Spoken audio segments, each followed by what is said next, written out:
मित्रों, एक प्रश्न आपके मन में अवश्य उठता होगा, क्या राहु भी किस्मत को चमकाता है? क्या राहु भी जीवन में उन्नति लाता है? क्या राहु भी जीवन में प्रगति लाता है?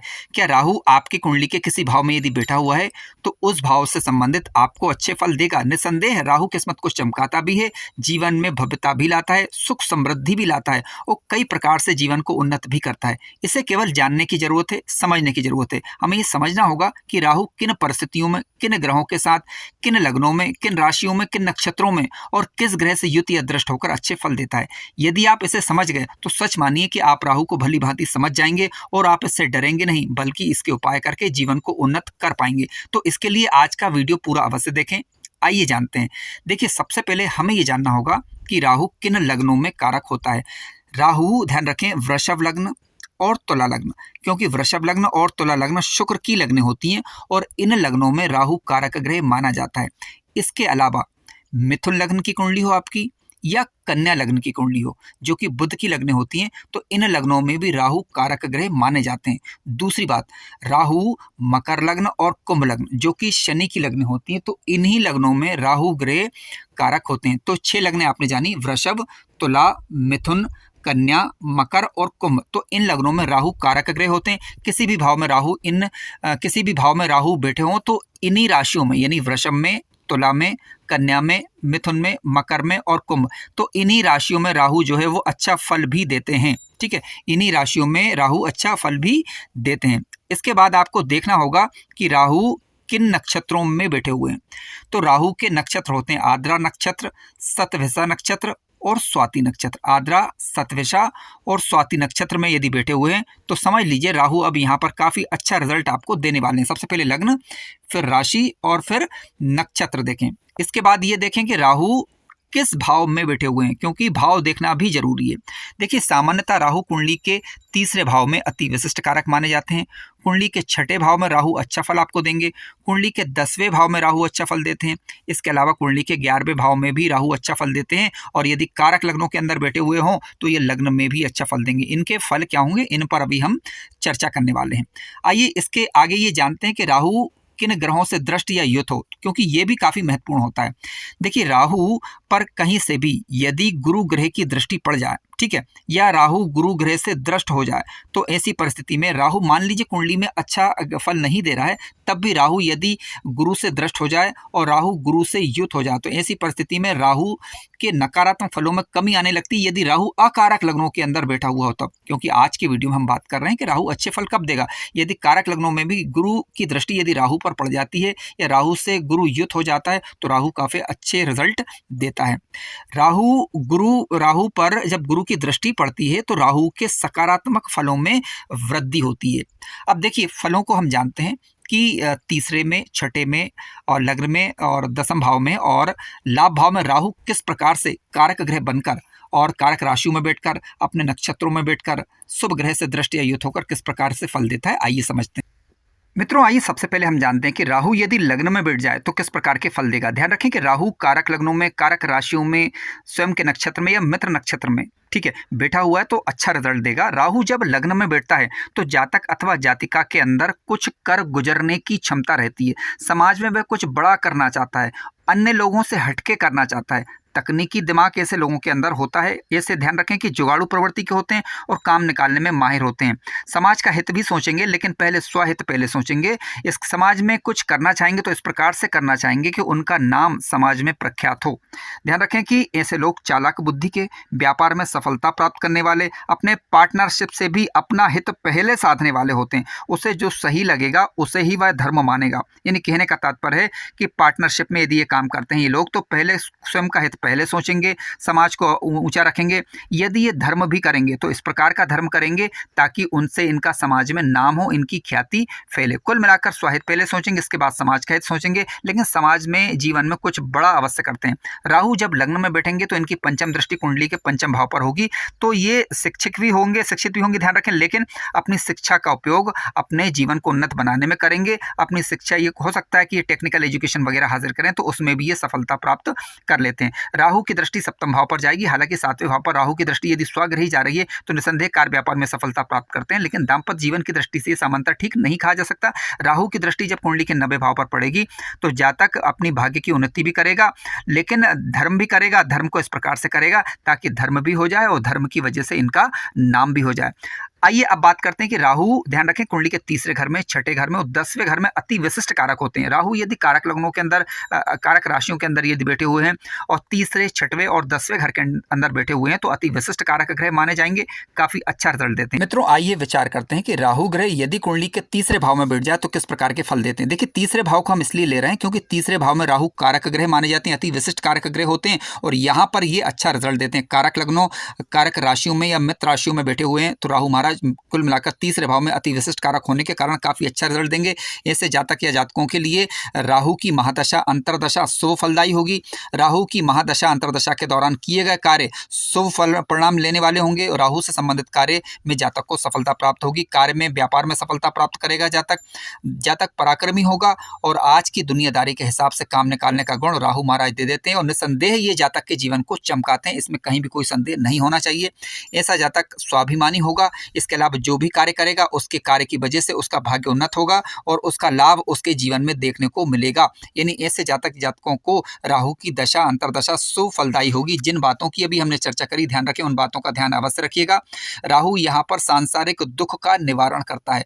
मैत्रीपूर्ण व्यवहार ऐसा जातक अथवा जातिका करते हैं। अब इनकी दृष्टियों की थोड़ी बात कर लेते हैं। देखिए, राहु जब तीसरे भाव में बैठेंगे तो अपनी पंचम दृष्टि से कुंडली के सप्तम भाव को देखेंगे तो ऐसे जातक या जातिका अपने व्यापार में सफलता प्राप्त करते हैं। ठीक है, इसके अलावा व्यापार में सफलता प्राप्त तो करेंगे। इनका दाम्पत्य जीवन भी सुखद होगा। ध्यान रखें, दृष्टियों का जरूर ध्यान रखिएगा कि दृष्टि इनकी जो है मित्र दृष्टि होनी चाहिए या स्वराशि वाली दृष्टि होनी चाहिए, तो दाम्पत्य जीवन में सामान्यता इनका ठीक ठाक ही रहेगा। लेकिन यदि शत्रु दृष्टि पड़ती है तब हमें थोड़ा सा विचार यहाँ पर करना पड़ेगा कि दाम्पत्य दृष्टि में हो सकता है कि थोड़ा बहुत मतभेद बना रहे, लेकिन इसके लिए आपको ये देखना होगा कि सप्तम भाव का स्वामी ग्रह कहाँ है और शुक्र की स्थिति कहाँ है, तो इन बातों का थोड़ा सा ध्यान रखें। राहु की दृष्टि 90 भाव पर पड़ेगी तो पिता के साथ इनके मतभेद थोड़े से रह सकते हैं यदि ये शत्रु दृष्टि हुई तब, लेकिन यदि ये मित्र दृष्टि या स्वराशि वाली दृष्टि हो तो इस प्रकार की कोई दिक्कतें ज्यादा नहीं रहती। लेकिन एक बात जरूर है कि राहु की दशा अंतरदशा ऐसे जातकों के लिए सो फलदायी अवश्य बनती है।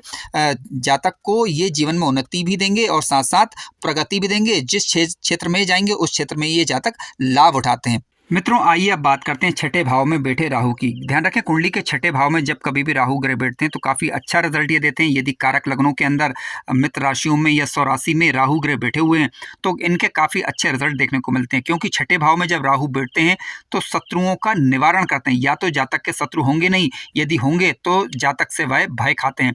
यहाँ पर राहु महाराज जातक को जैसे को तैसा करने का गुण प्रदान कर देते हैं। राहु यहाँ पर काफी सारे अनिष्टों का निवारण भी कर देते हैं और कानूनी सफलता भी देते हैं। जातक अच्छा वकील हो सकता है, कानूनी जानकार हो सकता है, अच्छा रणनीतिकार हो सकता है, अच्छा कूटनीतिज्ञ हो सकता है। यदि राहु यहाँ पर छठे भाव में बैठे तो कानूनी मामलों के अलावा जातक को राजनीतिक क्षेत्रों में सफलता प्रदान करते हैं। दूरस्थ स्थानों में भी जातक को ये राहु महाराज सफलता प्रदान करते हैं। धन लाभ की दृष्टि से देखा जाए तब भी राहु महाराज अपनी नवी दृष्टि से धन भाव पर दृष्टि दिखाकर जातक के धन की स्थिति को काफी अच्छा कर देते हैं। यदि कुंडली में कारक ग्रह तो निसंदेह जातक धन कमाता भी है, धन बचाता भी है और अपने रुतबे का प्रयोग भी कर पाता है। जातक अच्छा राजनीतिक होगा और राहु की दशा अंतरदशा ऐसे जातकों के लिए शुभ फलदायी साबित होगी। ध्यान रखें कि जिन लग्नों, जिन भावों की हमने चर्चा करी, जिन राशियों, जिन नक्षत्रों की चर्चा करी, इस बात का ध्यान आप अवश्य रखिएगा।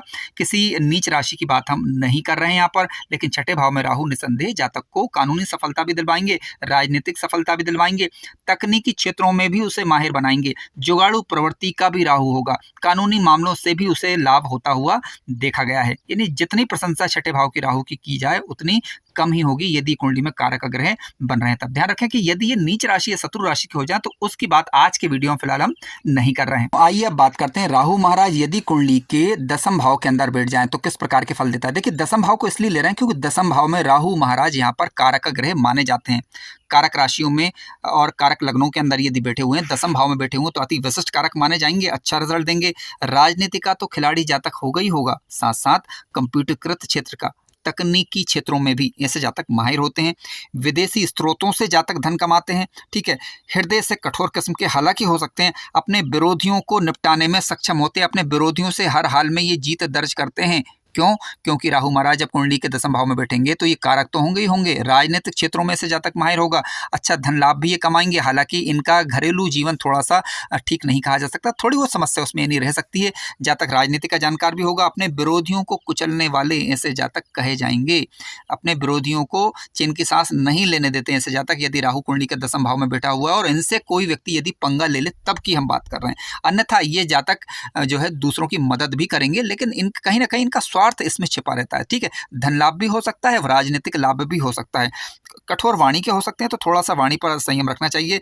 छल कपट करना, हम ये नहीं कह सकते कि जातक छल कपट नहीं करेंगे, छल कपट करने का गुण इनमें पाया जाता है, यानी जैसे को तैसा करने का गुण जातक को राहु महाराज यहाँ पर देंगे। तो दसम के राहु की भी प्रशंसा की गई है, राजनीतिक दृष्टि से, धन लाभ की दृष्टि से, समाज में रुतबे की दृष्टि से देखा जाए तो इनको धन लाभ भी मिलता है, समाज में मान सम्मान भी मिलेगा, समाज के लोगों का साथ भी मिलता है, क्योंकि वास्तव में समाज के जो दूसरे तबके के लोग होते हैं वो भी कहीं ना कहीं अपना हित साधने में भी ऐसे लोगों के साथ लगे हुए होते हैं। कुल मिलाकर राहु यहाँ पर बैठकर जातक या जातिका को टेक्निकल माइंडेड भी बनाएंगे, तकनीकी क्षेत्रों के माहिर भी बनाएंगे, राजनीतिक सफलता देंगे, समाज में रुतबा भी देंगे, मान सम्मान भी देंगे, जान पहचान भी देंगे और दूसरे लोग भी इनसे काम निकालना अपना चाहेंगे। तो इस प्रकार का गुण होने के कारण राहु महाराज यहाँ पर सफलता प्रदायक ग्रह माने जाते हैं। मित्रों, आइए अब बात करते हैं राहु महाराज यदि कुंडली के एकादश भाव में बैठ जाए तो किस प्रकार के फल देते हैं। ध्यान रखें कि राहु एकादश भाव में भी कारक ग्रह होते हैं, अच्छा रिजल्ट देते हैं। कुंडली का कोई भी ग्रह यदि एकादश भाव में बैठता है तो सामान्यतः यहाँ पर अच्छे रिजल्ट देता है, यदि वह कुंडली के अंदर कारक ग्रह बन रहा हो। अब राहु महाराज कुंडली के 11वें घर में बैठते हैं मित्र राशियों में या स्वराशि के अंदर, तो अच्छा रिजल्ट देते हैं। ध्यान रखें, कन्या राशि को राहु अपनी खुद की राशि मानते हैं और मिथुन राशि में वह उच्च के होते हैं। और जिन लग्नों और जिन राशियों की अभी हमने चर्चा करी थी उस बात का ध्यान थोड़ा अवश्य रखें। तो राहु महाराज जब एकादश भाव में बैठेंगे तो जातक के काफी सारे बुरे दोषों का समन कर देते हैं। ठीक है, बुरे कार्यों से भी जातक का धनागमन हो। बुरे दोषों का समन करने का तात्पर्य था जातक के जीवन में आने वाली परेशानियां, जातक के जीवन में आने वाली दिक्कतें, जातक को यदि कोई परेशान कर रहा है तो उससे कोई भी दिक्कतें हो तो उससे उनका समन करता है। अपनी दशांतर दशा के दौरान धन आगमन की संभावना निसंदेह रूप से बनती है, किसी न किसी रूप से जातक के पास धनागमन बना रहता है। जातक पराक्रमी भी होगा, कोई ना कोई काम ऐसा कर रहा होता है जिसके कारण जीवन में धनागमन तो होगा ही होगा, समाज में मान सम्मान और यश भी मिलता है। ऐसे जातक साहसी होंगे और साहसक पूर्वक निर्णय करने वाले होंगे, यानी निडर होकर कार्य करते हैं। कुल मिलाकर कहने का तात्पर्य है आधुनिक परिस्थितियों के अनुसार, वर्तमान परिस्थितियों के अनुसार निर्णय करते हैं और अपनी बुद्धि विवेक का पूरा इस्तेमाल कर पाते हैं। तकनीकी का जानकार भी जातक कैसा हो सकता है, जुगाड़ू प्रवृत्ति का भी हो सकता है। कोई ना कोई तरीका राहु महाराज यहाँ पर बैठकर निकाल देते हैं, जिसके कारण जातक या जातिका, चाहे वो व्यापार के माध्यम से, चाहे वो नौकरी के माध्यम से हो, चाहे वो जुगाड़ तुगाड़ के माध्यम से, कोई ना कोई रास्ता बना देते हैं। ध्यान रखें कि राहु की जो दृष्टियां जिन भावों पर जाती है, जैसे राहु महाराज 11वें घर में बैठेंगे तो 5वीं दृष्टि से तीसरे घर को, ठीक है, इसके अलावा इनकी 7वीं दृष्टि से कुंडली के पंचम भाव को ये देखेंगे। इसके अलावा इनकी 9वीं दृष्टि कुंडली के सप्तम भाव पर होगी। ध्यान रखें, मित्र दृष्टि यदि जा रही हो तो काफी अच्छा रिजल्ट देती हैं। यदि शत्रु दृष्टियां जा रही हैं तब हमें सोचना होगा कि उन भावों के स्वामी ग्रह कहाँ बैठे हुए हैं।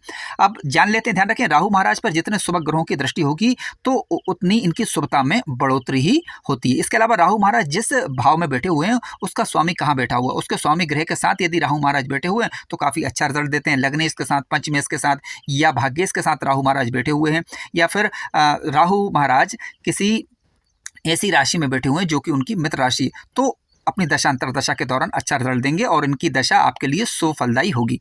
मित्रों, कार्यक्रम अच्छा लगा हो तो लाइक करें, चैनल पर नए हो तो सब्सक्राइब भी करें। धन्यवाद।